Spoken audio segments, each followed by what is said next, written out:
शैलेश, शैलेश, हाँ हाँ, अरे शैलेश सुनो ना। अरे मेरे दोस्त कहाँ जा रहे हैं यार? अरे अशोक भाई आप? अरे यार शैलेश, अरे शैलेश भाई क्या हाल बना रखा आपने ये? अरे भाई ये अशोक भाई अपना ही मकान है क्या? मेरा प्रवेश में आए तो थे आप? यार भूल गए। सब भूल जाता हूँ, क्या बताऊँ यार भाई। चलो अंदर बैठ के बात कर। आइए दीवान जी, बैठिए जी। शैलेश, ये क्या हाल बना रखा तुमने? मुझे देखो। अरे अपन लोग तो एक साथ ही रिटायर्ड हुए थे। आप तो हमसे ज्यादा स्मार्ट और स्ट्रांग थे। कोई परेशानी हो तो मुझे बताओ। एक दोस्त का ही काम आता है। बताओ ना प्लीज। क्या बताऊँ अशोक भाई, तुम्हारी भाभी भगवान के पास चली गई। भाभी चली गई? सो सॉरी, मुझे तो यार पता ही नहीं चला। क्या बताऊँ यार, छोड़ना, बड़ी लंबी कहानी है। हम जरूर सुनना चाहेंगे उस कहानी को जिसने हमारे हंसते खेलते स्मार्ट शैलेश की ये हालत बना रखी।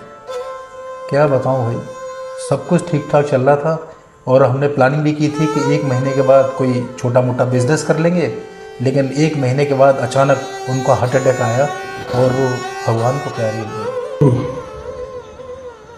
क्या बताऊँ, हम लोग बहुत अच्छे जीवन साथी थे और मेरे पिताजी ने मुझसे कहा भी कि तुम बहुत अच्छे लड़के हो और तुम्हारी माताजी के जाने के बाद जैसे तुमने मेरा ख्याल रखा है तो मुझे लगता है कि तुम्हें भी एक जीवन साथी की आवश्यकता है।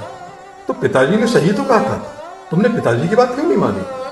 जब बच्चों ने मुझसे कहा कि पिताजी अब आप इस उम्र में शादी करोगे, लोग हमसे क्या बोलेंगे और फिर मम्मी की आत्मा को भी तो दुख होगा ना, तो मैंने सोचा ठीक है, बच्चे सही कह रहे हैं, जाने दो, और मैंने पिताजी की बात नहीं मानी। और बच्चे कहाँ हैं? करीब 1.5 साल के बाद पिताजी भी चले गए। कुछ समय के बाद छोटा बेटा दिल्ली चला गया और बड़ा बेटा अमेरिका चला गया और उसके बाद मैं बिल्कुल ही अकेला रह गया।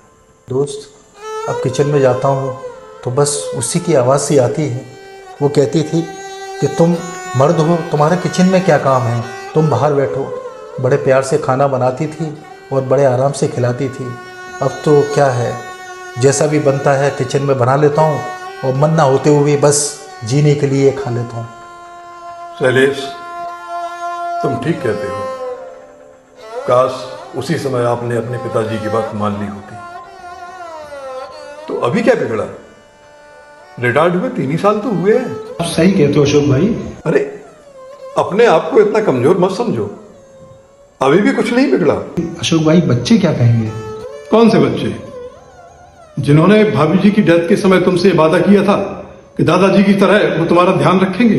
कौन से बच्चों की बात करते हो जो 365 दिन में एक बार तुम्हारे पास मिलने आते हैं और तुम्हारी पेंशन और घर के किराए का हिसाब करके चले जाते हैं? कौन से बच्चे? किसकी बात करते हैं शैलेश? किसकी बात करते हो शैलेश? अगर तुम पिताजी की बात नहीं मानोगे तो उनकी आत्मा को बहुत दुख पहुंचेगा।